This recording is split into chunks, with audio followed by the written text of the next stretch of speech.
নমস্কার। কেমন ছিল স্বামী বিবেকানন্দের জীবনের শেষ সময়টা? বিবেকানন্দের প্রয়াণ হয় ৩৯ বছর বয়সে ১৯০২ সালে। বেলুড় মঠে তখন রাত ৯:১০। তখন বেলুড় মঠে বা তার পার্শ্ববর্তী গ্রামে বিদ্যুৎ ছিল না। স্থানীয় মিউনিসিপ্যালিটি মঠ প্রাঙ্গণে শেষকৃত্যের অনুমতি দিতে অনেক সময় বিলম্ব করেছিল।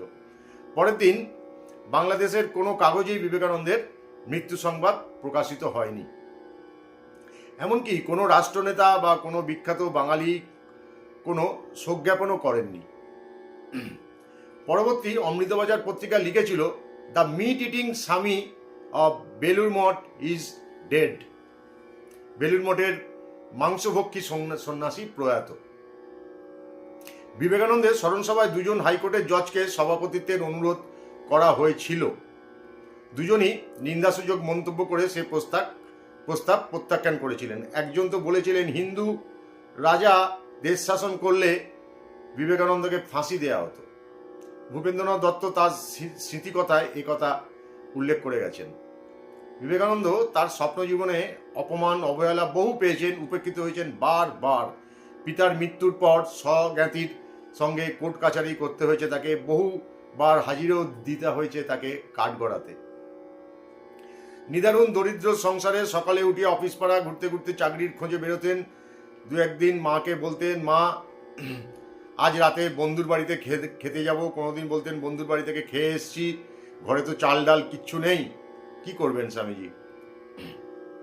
মুদির দোকান থেকে ধার করে মাকে দুদিনের চাল দিয়ে মাকে বলতেন, আমার রান্না করো না মা, দিন দুই বন্ধুর বাড়িতে নিমন্ত্রণ আছে। কিন্তু কোথায় নিমন্ত্রণ? কোথাও কিচ্ছু না। অর্ধেক দিন তিনি আতপেটা খেয়ে নিজের জীবনযাপন করতেন। চরম দারিদ্র্যের মধ্যে সারা জীবনটা টেনে নিয়ে গেছেন। 23 বছর বয়সে শিক্ষকের চাকরি পেলেন মেট্রোপলিটন স্কুলে। মেট্রোপলিটন স্কুলটা বিদ্যাসাগরের জামাই তখন প্রিন্সিপাল ছিলেন। এবারে জামাতা পছন্দ করতেন না নরেন্দ্রনাথ দত্তকে।